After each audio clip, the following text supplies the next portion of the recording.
Every year, this time of the year, thousands of dollars are being wasted. Hundreds of athletes are going unnoticed. Opportunities are being lost. Coaches are looking for athletes. They're looking for a particular style of player, and they can't find them. And it all comes down to one critical choice, one very important choice that I know many of you are facing right now. What's going on, YouTube? My name is Rick Williams, better known as Coach Rick, and I am here to help you always get better. I'm super excited about today's video. What we are going to do is we are going to tackle that very, very serious problem where this time of year, as the spring comes around, so many parents, coaches, and athletes are going out there to select the right travel basketball club for them. Most of the time, this is a process of trial and error. You know someone who's on the team, you heard something about how a particular program works, maybe someone came to watch you play, maybe a coach has recruited you, and you don't know whether it's a great club or a bad club. You're going off of some sort of reputation. You're going to take a chance. And here's what happens. It's February, it's March, everything's going fine. By April, you're like, oh my gosh, I made the worst mistake. My kid is not getting any playing time. My kid is not being coached. My kid is not being developed. My kid is not getting the exposure that they were promised. And all of it leads to people going from club to club, and people are playing on 2 and 3 different clubs in a particular season, which is making it hard on the college coaches to find you. Can all of that be solved in one video? I think it can, and we're going to do our best today to do that. Here's how we're going to do it. I've put together what I call a travel basketball club evaluator, and I am super excited to share not only the actual document with you so that you can take it with you to your tryouts that are coming up, but we are going to break down that document today. I'm going to tell you everything that you need to know to have the power in your hands as you go out there to evaluate the clubs. The clubs are evaluating you. Why shouldn't you be able to evaluate the club? So it's so important that you understand this is not about deeming for all times that one club is exponentially better than another club. I think that's a mistake. And in fact, I think it's what the clubs want to do. They want to tell you that they are emphatically the best club. But the truth is that depending on where you are with your athlete, one club could be better for you than another. I've tried to put together a comprehensive guide that could really help us. So we're going to get into that guide today. Here's how we're going to do it. One, I'm going to break down the purpose of the evaluator. We're really going to get into it, tell you exactly why you need this document. Number 2 thing we're going to do is we're going to break down the 8 most important things to consider when choosing a basketball club. And then lastly, we're going to go over the scoring sheet itself. It's a relatively simple scoring sheet, but I think it takes a little bit of explanation. So I thought I'd do a video explaining to you exactly how to do the scoring, because it's not just as simple as like rate this 1 through 5. It's more of a comprehensive guide so that you can do this based off of where you are with your athlete. So before I share this very comprehensive guide with you, let me tell you a quick story on why I think that I am qualified to help us go through this guide. I started my coaching career in 2004. In 2004, a couple years after my college career, I started coaching for other AAU clubs, some of the bigger clubs in the Chicago area. And we're coaching some talented athletes, and I'm really enjoying this. I actually didn't think I was going to be a good coach because I was just so focused on playing, but I learned pretty early on that I liked doing this. I kind of like sharing my knowledge, and wasn't much of a coach as much as I was a trainer and a teacher of the game. I would just teach kids to play the way I played. I did this for other AAU clubs, and what I quickly realized in my early 20s was that most of the athletes that came to play for these big name clubs, they may have come to play for the club, but at the end of the day, the experience that they had was based off of my relationship with them. And so I started to realize that the retention of the athletes that I was working with was based off of our relationship and the fact that they felt like they were getting better under my guidance. And so in 2009, after 5 years of working with other clubs in my part-time, I decided to take a chance and start my own club. I remember when I did that, people were like, Rick, what are you doing? It's already a competitive space. You're never going to be able to get the kids to come play for you. Just keep coaching for the other programs. If any one of you guys ever has a dream or something that you want to do, I guarantee you after you tell someone what you want to do, they're going to tell you a reason not to do it. That's another video for another day, and we will do that video. I decided even back then, early 20s, I said, you know what? I'm going to give it a shot. I'm going to do my own program. We called it, shocker, wait for it, AGB. That mindset has been with me for a long time. So we wanted it to be all about getting better. We wanted it to be all about development. 2009, we started this club, and I'm super proud and super excited of the time that I got to spend working with young athletes directly. We did that from 2009 until 2019. So for 10 years, we ran a travel basketball club in the Chicago area in which we were really successful in having the opportunity opportunity to work with athletes, help them improve their game, and move them on to the next level, which is the ultimate purpose of travel basketball. It taught me a lot. I made a ton of mistakes. I did some things right, some things I'm proud of. I did some things that if I could go back and do it over, I'd do it completely different. I had such awesome, rich, meaningful relationships with parents and athletes that helped me grow as a person and as a professional and as an entrepreneur. You take all of that experience and it's all wrapped up in today's video. I'm going to bring all of that 10-year experience to a 30-minute experience for you. What is the purpose of the evaluator? It is what I said at the offset. I want to put the power in your hands as a player or as a parent. You should be able to know what makes a club a good club, a mediocre club, a decent club, a not so good club. And is that a universal language, or is it more just about matching a club to where my athlete is? I think it's definitely the latter. And so I'm going to share this guide with you and we're going to go through it together. So here she is in all of her glory. We put this together over the last week or so. First thing that we wanted to do was make sure that this was weighted. So not everything has the same amount of points. And we took the liberty of saying what we think should have the most weight. But let me be clear, that is ultimately your decision. You can download this form. It'll give you the ability to change up the way that you want to score. If you want to give something more points than another, you have the ability to do that, which I think is fair based off of where you are in your current athletic situation. But my general feeling is that the most important thing that you should look for when it comes to your club evaluation is coaching. So there are 7 other things that are super important, and we're going to talk about those, but nothing is more important than the actual individual who is going to be coaching your kid. It's super important that you understand the critical decision that is, who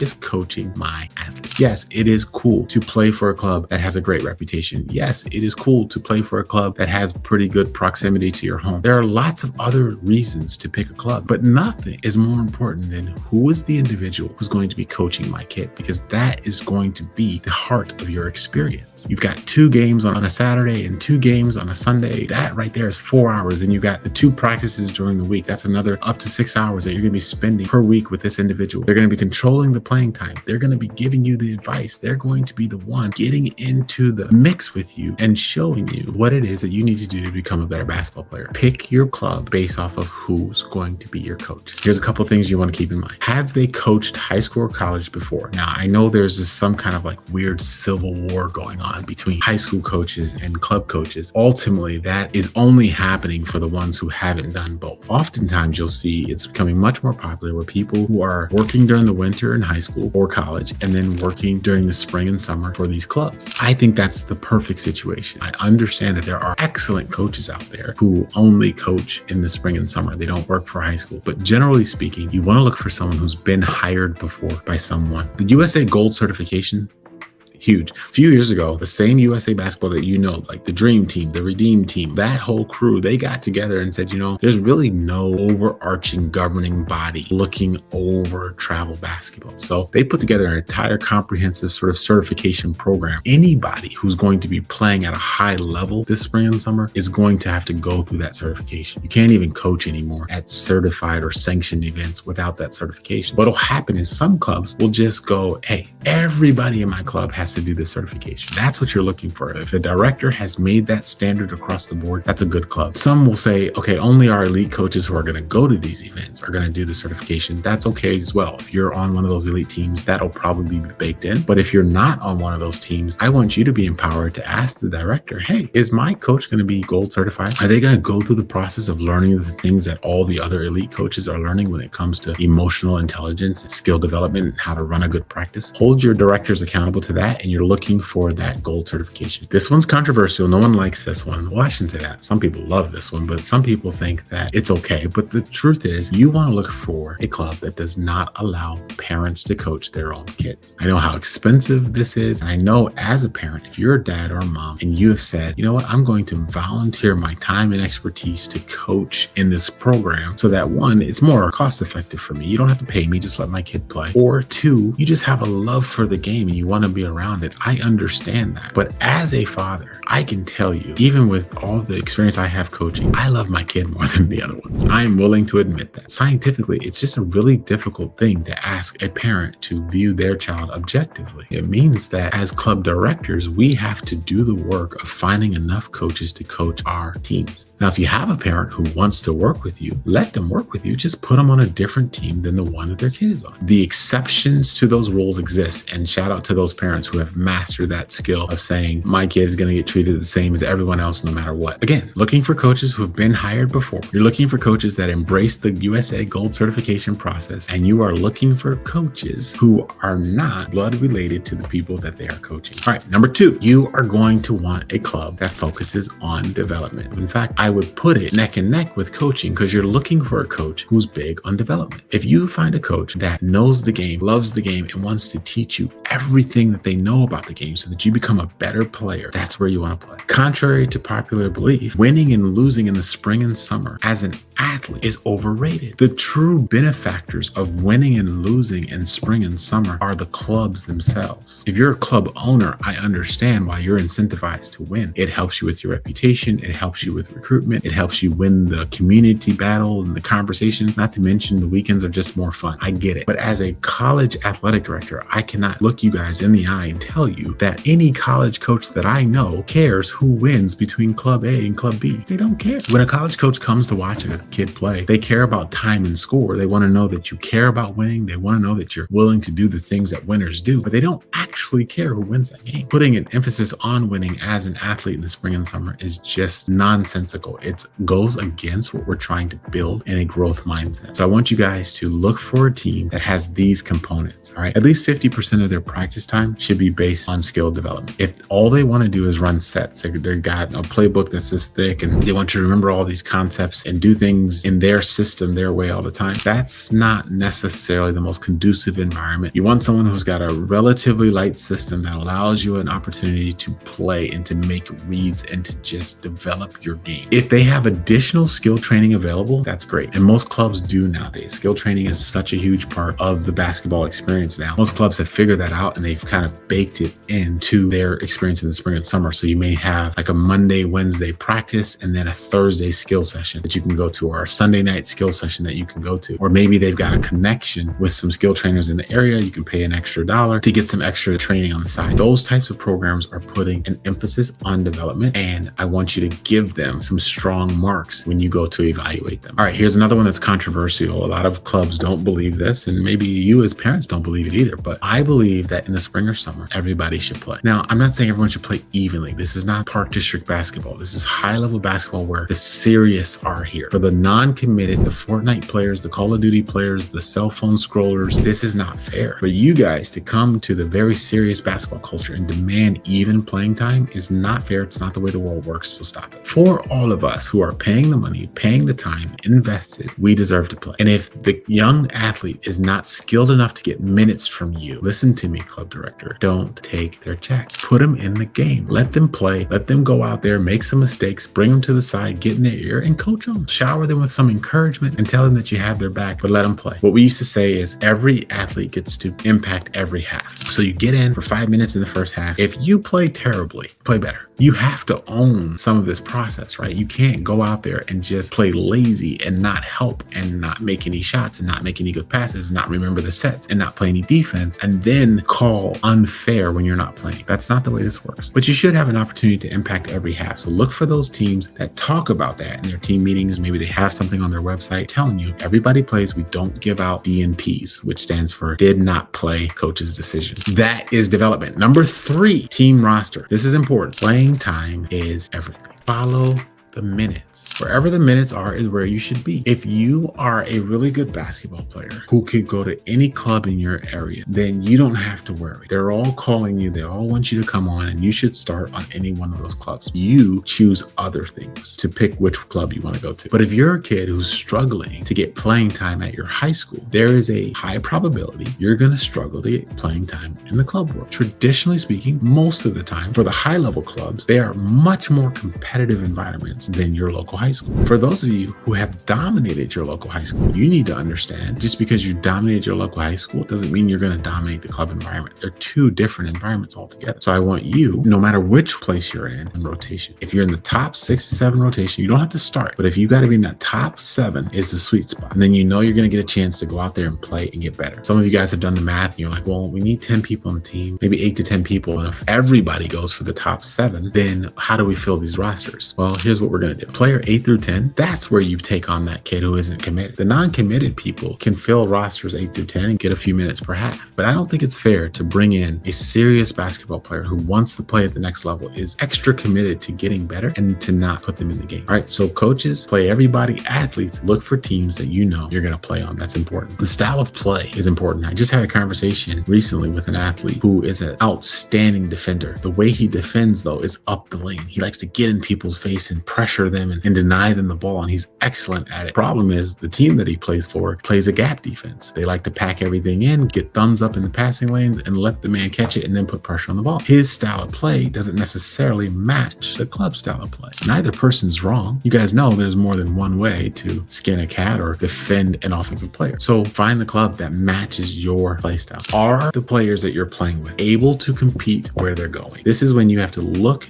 at the schedule, and then you have to look at the roster, and you have to have a good feel of whether this team can compete where they're going. Too many times I see clubs putting together teams that are the best that they can find, but then they put them on schedules, sometimes by pressure of the parents. They put them on schedules that they just don't belong on. If you're going on a high level club, you're going to be playing in front of some of the best players in the country, but you're bringing in role players from your high school. It's not a good move. You want to find a team that doesn't need to win everything. I'm not going to contradict myself. I told you winning's not important, but competing. You can't be out there losing by 40, 50 points, not being in the game, not being able to stay in front of someone. You want to find that sweet spot where everything is in between 15-point game, 5-point game. 5 to 15-point games are what you're looking for in the spring and summer. All right, now the fourth thing I want you guys thinking about are the competition levels. Everybody knows, or at least I'm pretty sure most people know by now, about the shoe circuit, right? Everyone say it with me. EYBL. Boom, boom, boom, boom. Here they come. The EYBL is king, just like in the shoe game. Nike is king. The Nike circuit is king. Everybody knows that. If you're invited to the EYBL, go. It's that simple. You don't need any more advice. If you're good enough to play on that circuit, go and go now. The second one is the 3 stripes with Adidas. Puma and Under Armour are putting together some things that are pretty nice. After the shoe circuit invitation high-level groups, then you've got some pretty premium outfits in the country that do a great job of connecting athletes and coaches. NYTLA, Prep Hoops. It's different depending on what region in the country that you're in, but there are some awesome tournaments out there to play. These tournaments are getting a bad rap. We got to do another video on what the tournament directors got to do to improve our culture a little bit. But overall, I'm not here to rag on the tournament. There are some really great ones that you want to experience at least once or twice in your basketball journey. Think about the competition levels. Ask the director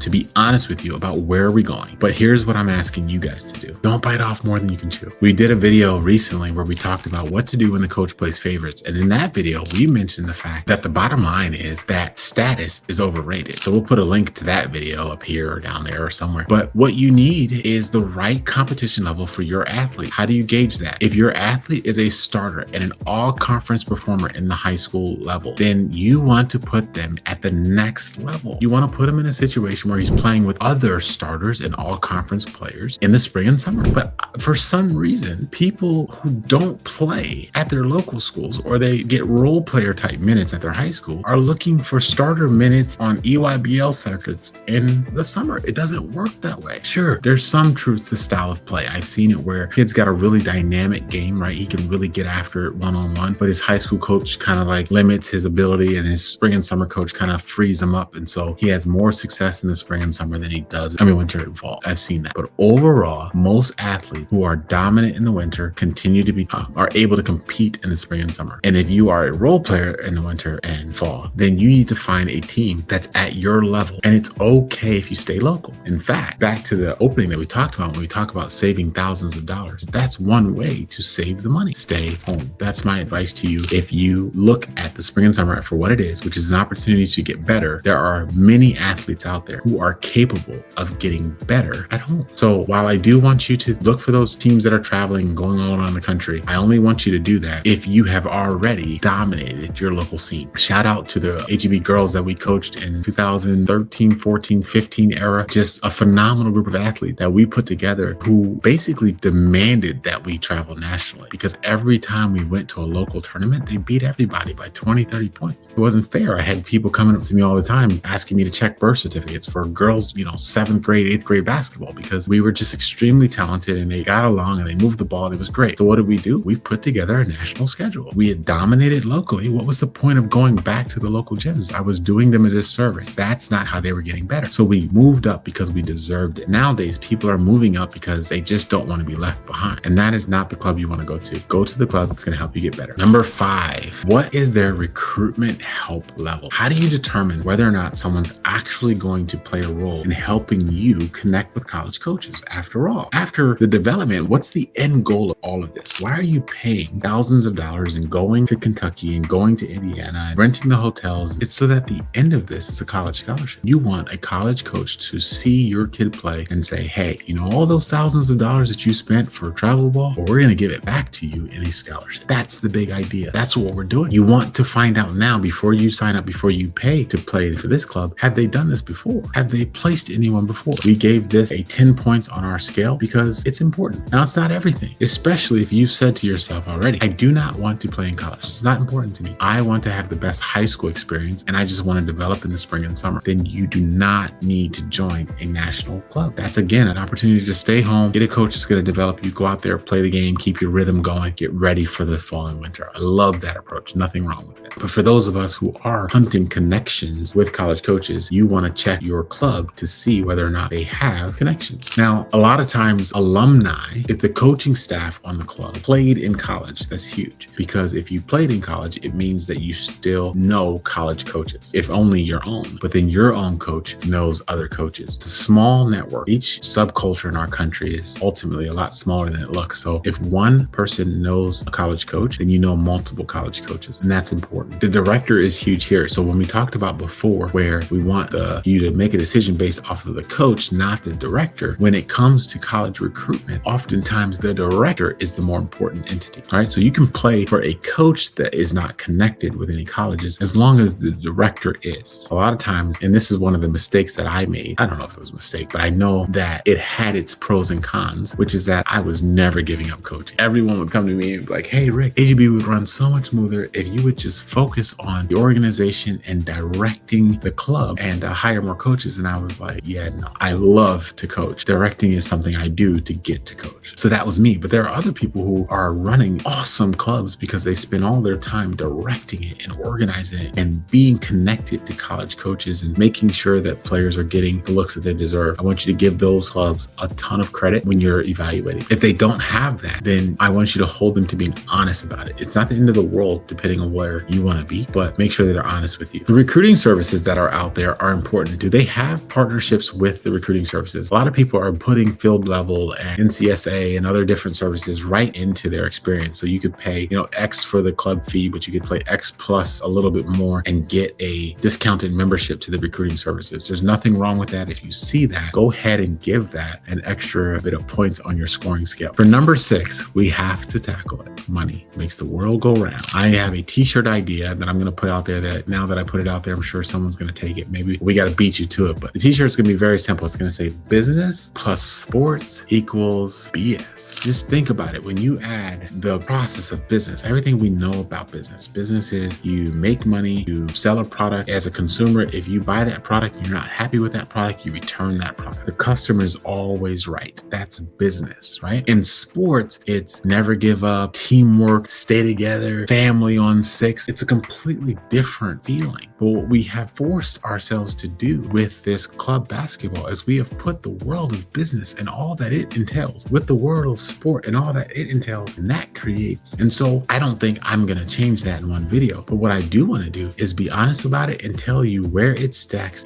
When you're looking for these clubs, what are you looking for? First of all, are they transparent with all their fees? Most clubs should set out for you up front. This is how much it costs and this is what it covers. So if you hear somebody say club costs, say for example, $1,000, but then you learn later that that does not include the uniform, the recruiting service fee, a coach's fee. One time we're all going to chip in for a bus to go to a particular tournament. A lot of those times, those things come as the season goes. My advice to all the directors out there, give a fee. Be transparent. Tell them exactly what it is, how much it costs. Do they have fundraising opportunities? I don't know if you guys remember, it used to be you wanted to play AAU, you had to go on the corner and try to sell some candy bars. Some of that stuff still happens, but with technology and different companies, there's a lot of other ways to fundraise. Some clubs have got really savvy about this. Some clubs are not-for-profit clubs. That's something that we got to think about. A not-for-profit club can oftentimes be ran a lot different than a for-profit club. What's the difference? Donations. A not-for-profit club can make a relationship with with a local restaurant, can make a relationship with any local business, get donations into the club, and heavily subsidize your fee. That's a club that is ultimately not in it to make money and is going to help you tremendously when it comes to how much money you need to spend. There are clubs who are for profit. They don't have to apologize for that. They're going to charge you for the service plus a profit, and that's going to cost you more money. Now, typically, those clubs who are for profit usually can have more things going on involved for the money that they're asking for. These are just things I want you to know as you're going into these different trials. This one's important, okay? Because a lot of people get these two things confused. A sponsorship is not the same thing as an endorsement. What's the difference? So there are clubs out there who are 100% sponsored by big time businesses, shoe companies, other things where they say, wherever you're going, we're paying for it. Whatever you need, your uniforms, your shoes, your travel, we're paying for it because you got those guys that are going to Duke, North Carolina, Kentucky. We got you. That's pure sponsored all the way through and through. There are other clubs that are sort of endorsed by clubs. Let's say, for example, Adidas or Nike will go to a club and say, hey, we're not going to pay for all your travel expenses, but we will give you a 30% discount on all Nike products if you wear all Nike. We will give you access to the Adidas gauntlet and give you Adidas gear if you will promote us as your exclusive club. So these are endorsements, not sponsorships, and there's nothing wrong with that. I just want you to be empowered to know the difference between the two. Let's get to number 7. Number 7 is the club overview, the club culture. Those of you who know me well, you think, Rick, why'd you put culture so low? Culture is pretty important. I believe culture is extremely important. The reason why I put it relatively low on this scale is because I want you to understand, like I said at the beginning, a lot of people can tell you anything that they want you to know about their culture, but in the end, the culture is going to be created by the coach. Someone can put a framework together that they want to impose and they want to ideally have run through their entire club. But from a coach to coach perspective, things change. That's been my experience working with different clubs. And so I don't want you guys to be so enamored by the culture at the top of a club that you believe that that's going to be the experience you get if you're in the middle or the lower tier of that club. So for example, Club A has put kids in college D1. They play on one of the shoe circuits. They've been doing excellent things in your community. You've heard about them. They've got a great culture at the top. Director's awesome. You go to the tryout, you don't make this team, you don't make this team, they put you on this team, and you get a recent college grad, great kid, who's your coach. Your experience is going to be different than their experience. And that's why it's so low on the scale. However, I still want you to know what a good culture is when you see it. Communication is key. Directors, coaches, when they have clear communication forms in place, Team Snap is a very popular one now. If you're a club director and you are not on Team Snap, that would be my suggestion to you. Grab it and allow it to organize your club and make sure that you have a way to communicate with parents. Parents have a way to communicate with other parents, organize rides. Team Snap is great, but clear communication is something I want you to demand from your club owners, okay? This one's important to me. Is there any part of this club that has a focus beyond athletics? That's why we're here. That's what Always Get Better is all about. We're trying to help parents, coaches, and athletes navigate the world of youth sports with a mentality that transcends athletic performance. And so I want to partner with clubs who get that. This entire basketball journey ends in family life. You're saying, well, coach, what if I make the NBA? If you make the NBA, congratulations. When you're done playing in the NBA, you're going to have to do something else. Everybody's basketball career ends. And when it ends, you are going to have to draw back on the lessons that you learned while you were playing. So we need clubs, we need directors, we need coaches that get that and are going to have a part of their program be holistic in nature, have mental health things in place, have nutrition things in place, talk about sleep habits, bring in visualization, help with academics. If you got a club that has any of those other holistic things attached to their club, awesome. I want you to give them high marks. And they practice what they preach. Like I said, you can put anything that you want on a website, but can you do it from team A all the way down to team Z? I want you to hold these clubs accountable to doing that. And last, but certainly not least, well, actually in this case, because they're all weighted, this is least, but it's still important, is you want to be able to have great facilities. All the club directors have spent all fall and all winter trying to develop relationships with different gyms to make sure that they have a place for you to practice. I want you to go out there and find out what those relationships are. Where do you have gym space? How close is it to your house? How convenient is it? How many baskets are there? Then this one's super important. What is the athlete to basket ratio? I believe it should be no more than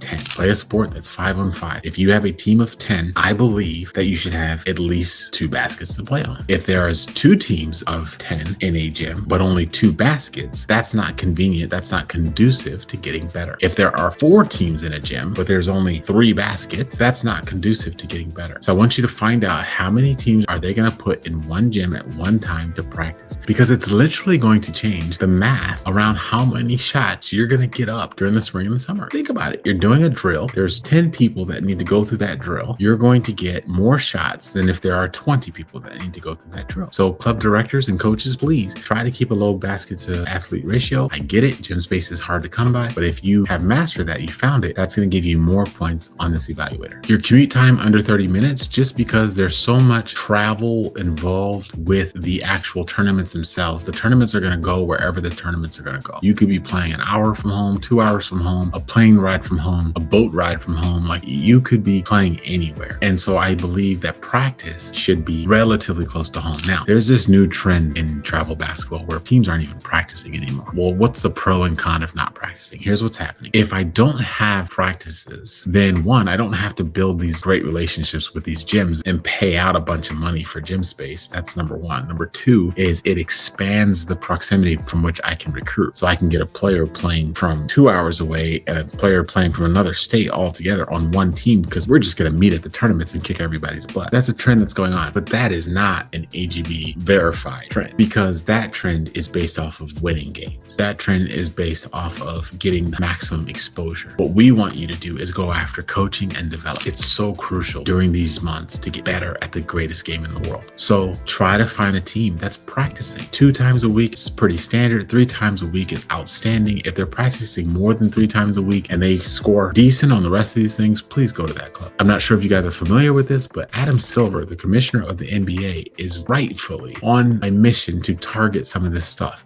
and to have us flip this ratio where we are so tournament driven as a society, as a culture, and we need to be more practice driven. If the commissioner of the NBA sees that problem and how it's playing itself into the highest level, we have to focus on practicing. If the club doesn't practice, I want you to give it low scores. If the club practices more than 2 times a week, I want you to give it high scores. Okay, really quickly, let me tell you how to score this thing. You're going to mark 1 through 5, 1 being really poor at a particular thing, 5 is outstanding. So that makes the process of scoring the clubs relatively easy. Then what I want you to do is I want you to go to page 2 and I want you to look at our scoring guide, and it's going to tell you exactly what weight we put on each category. So we say that coaching is worth 20 points. You're going to go to our scoring cheat sheet and it's going to show you that a 20-point scale is a 1 equals 4, a 2 equals 8, a 3 equals 12, a 4 equals 16, and a 5 equals 20. And then it'll do the same thing for a 15-point scale, for a 10-point scale, and for a 5-point scale. So that way, no matter how you want to weight a particular category, you know exactly how to score it. So let's say AGB says coaching is worth 20 points because Rick says so. But you say, no, I'm pretty sure that we're broke. So for us, that's the number one thing. We want to put 20 points on the club that is the least expensive. This allows you to do that. So you can manipulate the scoring guide as you see fit, but you will always have AGB's recommendation. I thought that would be helpful. So there you have it. That is our complete comprehensive guide that's going to help put the power in your hands to go out there. As the clubs are evaluating you, you now are empowered to evaluate the club. This is available for you right now to download from our website. Just click the link down below, agbcoaching.com. We are here to help parents, coaches, and athletes navigate the world of youth sports with a mentality that transcends athletic performance. This guide's going to help you do it. Have fun with it, and we look forward to seeing you in the next video. Until then, always get better.